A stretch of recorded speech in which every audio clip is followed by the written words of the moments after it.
Good morning, students. Myself, Dr. G. Srinu, lecturer in physics, Government Degree College, Kuppam.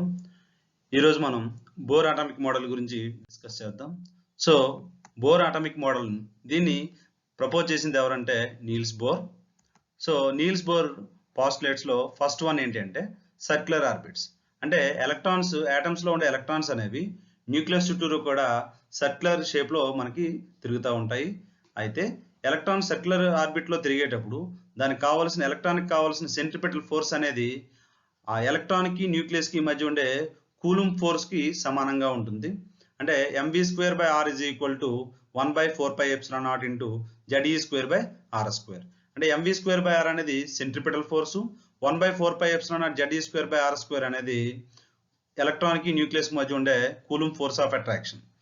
In the given expression, E is nothing but charge of the electron, m is mass of the electron, Ze charge on the nucleus and r radius of the circular orbit. అంటే electron కి మరియు nucleus కి మధ్య ఉండే distance, and v is nothing but velocity of the electron in the circular orbit. Okay, second postulate ఏంటి అంటే stationary orbits. So ఇక్కడ electrons అనేవి న్యూక్లియస్ చుట్టూరు మనకి సర్క్యులర్ ఆర్బిట్స్ లో తిరుగుతాయి కదా. అయితే ఆ ఆర్బిట్స్ అనేవి స్టేషనరీ ఆర్బిట్స్. అయితే స్టేషనరీ అంటే ఏంటి? స్టేషనరీ ఆర్బిట్స్ అంటే ఏ ఆర్బిట్స్ లో అయితే ఎలక్ట్రాన్ తాలూకా టోటల్ ఎనర్జీ అనేది కాన్స్టెంట్ గా ఉంటుందో దాన్ని మనం స్టేషనరీ ఆర్బిట్స్ అంటారు. అంటే ఎలక్ట్రాన్ న్యూక్లియస్ చుట్టూరు తిరిగేటప్పుడు మనకి ఎలక్ట్రాన్ అనేది ఎటువంటి ఎనర్జీని రేడియేట్ చేయదు. అందువల్ల ఎలక్ట్రాన్ తాలూకా ఎనర్జీ అనేది కాన్స్టెంట్ గా ఉంటుంది.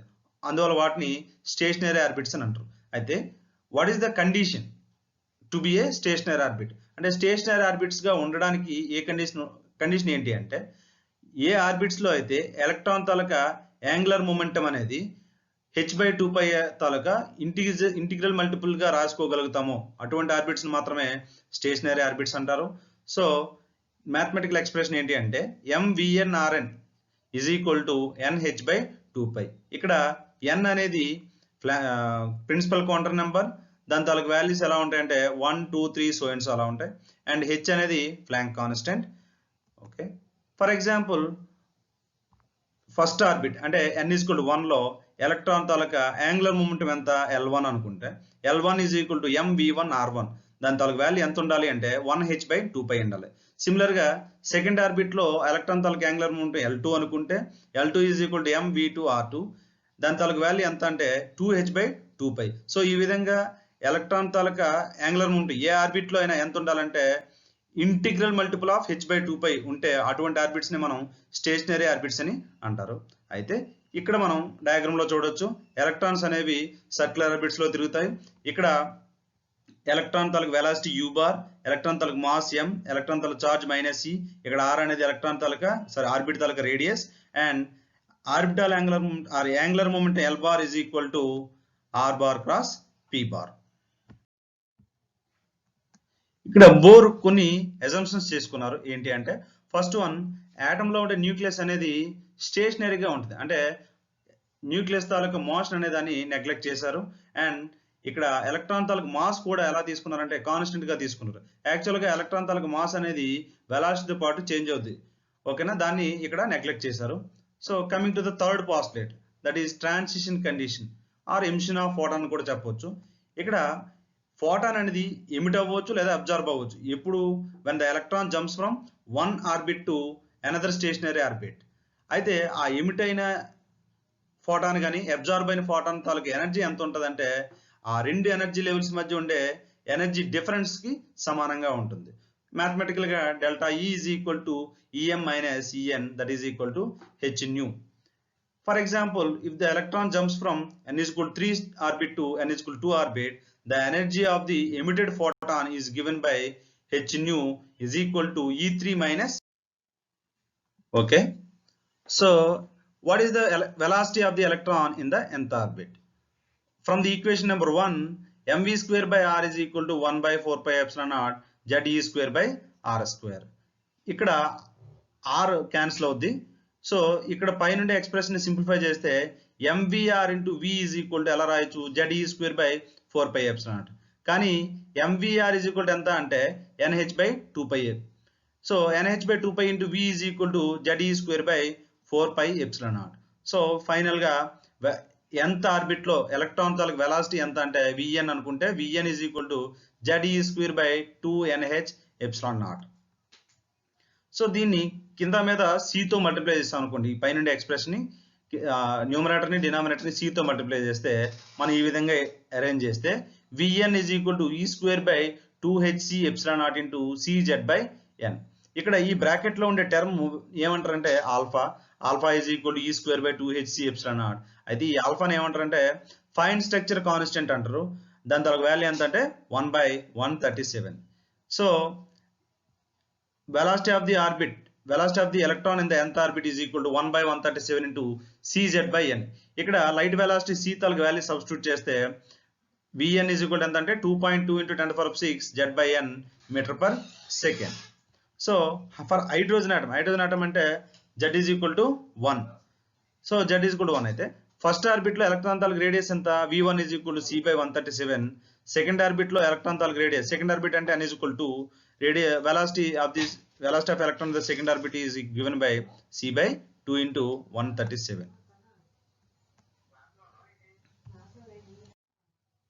So next radius. So what is the radius of the orbit? మనం సెకండ్ ఈక్వేషన్ తీసుకుంటే సెకండ్ ఈక్వేషన్ లో r is equal to ఎంత రాసుకోవచ్చు అంటే nh by 2pi into mv గా రాసుకోవచ్చు. ఇక్కడ v అంటే velocity of the electron in the nth orbit. ఇక్కడ v వాల్యూ సబ్స్టిట్యూట్ చేస్తే nth ఆర్బిట్ తాలూకు radius rn is equal to n² h² epsilon naught by pi m e² into z. అయితే ఇక్కడ h అంటే ఫ్లాంక్ కాన్స్టెంట్, దాని తాలూకు value 6.626 into 10⁻34. epsilon naught permittivity of the free space, దాని తాలూకు value 8.85 into 10⁻12, and pi is nothing but 22/7. m mass of the electron 9.1 into 10⁻31. e charge of the electron 1.6 into 10⁻19. అయితే ఇక్కడ ఈ values అన్ని కూడా SI units లో తీసుకున్నాం. ఇవన్నీ సబ్స్టిట్యూట్ చేస్తే రేడియస్ ఎంత ఆర్బిట్ తాలూకు రేడియస్ rn అనుకుంటే rn is equal to ఎంత రాసుకోవచ్చు 0.53 into n² by z angstroms. Okay, ఇక్కడ rn అనేది z కి ఇన్వర్స్లీ ప్రపోర్షనల్, n² కి డైరెక్ట్లీ ప్రపోర్షనల్. అంటే n వాల్యూ పెరుగుతూ ఉంటే సైజ్ ఆఫ్ ది ఆర్బిట్ అంటే ఆర్బిట్ తాలూకు రేడియస్ అనేది ఇంక్రీజ్ అవుతుంది. అక్కడ z వాల్యూ పెరిగితే రేడియస్ అనేది ఏమవుతుంది, తగ్గుతూ ఉంటుంది, ఎందుకంటే ఇన్వర్స్లీ ప్రపోర్షనల్ కాబట్టి. Okay, so for hydrogen atom అంటే atomic number z is equal to 1. ఎంత ఆర్బిట్ తాలూకు రేడియస్ ఎంత అవుతుంది అప్పుడు rn is equal to 0.53 n² angstroms. For first orbit అంటే n is equal to 1. అయితే ఫస్ట్ ఆర్బిట్ తాలూకు రేడియస్ r1 అనుకుంటే r1 వాల్యూ ఎంత అవుతుంది 0.53 యాంగ్స్ట్రామ్స్. దీన్ని a0 అనుకుంటే ఇక్కడ a0 is equal to 0.53 angstroms ఏమంటారు అంటే బోర్ రేడియస్ గా చెప్తారు. సో బోర్ రేడియస్ అంటే హైడ్రోజన్ ఆటమ్ లో ఫస్ట్ ఆర్బిట్ తాలూకు రేడియస్ ని మనం ఏమంటారంటే బోర్ రేడియస్ అంటారు. So in general for hydrogen atom కి radius of the nth orbit తాలూకు రేడియస్ rn అనుకుంటే rn is equal to n² into a గా చెప్తారు. ఓకే, సో నెక్స్ట్ అయితే ఎలక్ట్రాన్ తాలూకా ఎనర్జీ ఎంత, ఎనర్జీలో ఫస్ట్ కైనెటిక్ ఎనర్జీ ఎంత, kinetic energy expression ek is equal to ఎంత అంటే ½ mv². ఇక్కడ వెలాసిటీ v తాలూకా ఎక్స్ప్రెషన్ సబ్స్టిట్యూట్ చేస్తే ek is equal to ze² by 8 epsilon naught r². So ఇక్కడ రేడియస్ వాల్యూ కూడా సబ్స్టిట్యూట్ చేస్తే ఫైనల్ గా kinetic energy ek is equal to z² m e⁴ by 8 h² epsilon naught square into n². Okay, next so what is the potential energy of the electron in the nth orbit. ఇక్కడ potential energy చూడండి, nucleus దాని charge Ze, electron తాలూకు charge -e, ఇవి రెండు కూడా r distance లో separate చేయబడితే ఈ అరేంజ్మెంట్ తాలూకు పొటెన్షియల్ ఎనర్జీ ఎంత అంటే EP అనుకుంటే EP is equal to -1/4 epsilon naught Ze² by r. So by substituting the value of r, we get the potential energy expression EP is equal to -z² m e⁴ by 4h² epsilon naught square n². So then what is the total energy? So nth orbit లో electron తాలూకు total energy ఎంత అంటే total energy is nothing but sum of kinetic energy and potential energy. So by substituting the value of ek and ep, so total energy En is equal to -z² m e⁴ by 8h² epsilon naught square n². So ఇక్కడ దీన్ని rearrange చేసుకుంటే అంటే numerator ని denominator ని hc తో multiply చేస్తే ఈ bracket లో ఉండే టర్మ్ దేనికి సమానం అవుతుందంటే R కి సమానం అవుతుంది. So what is R? R అనేది దాన్ని ఏంటంటే ఇది ఒక కాన్స్టెంట్. ఆ కాన్స్టెంట్ పేరు Rydberg constant and the value is 1.096 into 10 to the power of 7 metre inverse. So ఎనర్జీని ఎలక్ట్రాన్ వోల్ట్లో ఎక్స్ప్రెస్ చేస్తే ఇక్కడ H values, C value, R value substitute చేసి జౌల్స్లో వస్తుంది ఎనర్జీ ఎక్స్ప్రెషన్. ఆ జౌల్స్లో వచ్చేదాన్ని ఎలక్ట్రాన్ వోల్ట్లో కన్వర్ట్ చేసుకుంటే energy of the nth orbit En is equal to -13.6 into Z²/n² electron volts. So for hydrogen atom కి ఫస్ట్ ఆర్బిట్ లో ఎలక్ట్రాన్ ఎంత ఎనర్జీ ఉంటుంది అంటే n is equal to 1 substitute చేసి Z is equal to 1 substitute చేస్తే E1 is equal to -13.6 electron volts. For n is equal to అంటే n is equal to 2 లో electron తాలూకు ఎనర్జీ ఎంత E2 అనుకుంటే E2 is equal to -13.6 by 2 square nothing but 4 that is equal to -3.4 electron volts. So in general nth orbit లో ఉండే electron తాలూకు energy En అనుకుంటే for hydrogen atom only and En is equal to -13.6 by n². So third postulate నుంచి what is the frequency of the emitted radiation. So మనం already ఎనర్జీకి అంటే different orbits లో energy తాలూకా ఎక్స్ప్రెషన్, ఎలక్ట్రాన్ తాలూకా ఎనర్జీకి expression derive చేస్తాం. So Bohr postulate third postulate నుంచి EF - EI అంటే ఎలక్ట్రాన్ అనేది ఫైనల్ స్టేట్ నుంచి ఇనిషియల్ స్టేట్ కి జంప్ చేసినప్పుడు మనకు ఒక ఫోటాన్ అనేది రిలీజ్ అవుతుంది. సో EF - EI సబ్స్టిట్యూట్ చేస్తే మనకి ఎనర్జీ ఎక్స్ప్రెస్ నుంచి RHC(Z²) అనేది కామన్ చేస్తాం. So 1/ni² - 1/nf². అయితే ఈ ఎనర్జీ వాల్యూ దేనికి సమానం అవ్వాలి? ఫోటాన్ తాలూకు ఎనర్జీ hν అనుకుంటే hν కి సమానం అవ్వాలి. hν ని న్యూ ఇస్ నథింగ్ బట్ ఫ్రీక్వెన్సీని c/λ గా రాసుకోవచ్చు. సో hν కి బదులు hc/λ గా రాసుకోవచ్చు. సో ఎమిట్ అయిన ఫోటాన్ తాలూకు ఫ్రీక్వెన్సీ న్యూ అనుకుంటే new is equal to c/λ that is equal to EF - EI/h. So wave number is nothing but 1/λ. So nu bar wave number అనుకుంటే 1/λ is equal to R into Z² into 1/ni² minus 1/nf². So hydrogen atom తీసుకుంటే ఇక్కడ Z value 1. So nu bar wave number is equal to 1/λ into R into 1/ni² minus 1/nf². దీన్ని Balmer formula అని కూడా. So hydrogen స్పెక్ట్రంలో మనకి 5 series ఉంటాయి. First the Lyman series. So Lyman series అంటే Ni is equal to 1, Nf is equal to 2, 3, 4 so and so infinity. అంటే first line అంటే Lyman series లో first line అంటే 2 నుంచి 1 కి వస్తే దాని లైమన్ సిరీస్ లో ఫస్ట్ లైన్, 3 నుంచి 1 కి వస్తే సెకండ్ లైన్, 4 నుంచి 1 కి వస్తే third line. Then what is the last line? Last line అంటే n is equal to 1 లోకి రావాలి. ఎక్కడి నుంచి రావాలి? n is equal to infinity నుంచి రావాలి. So that is the last line or series limit అని కూడా అంటారు. సో series limit of Lyman series ఎంత అంటే Ni is equal to 1 and Nf is equal to infinity.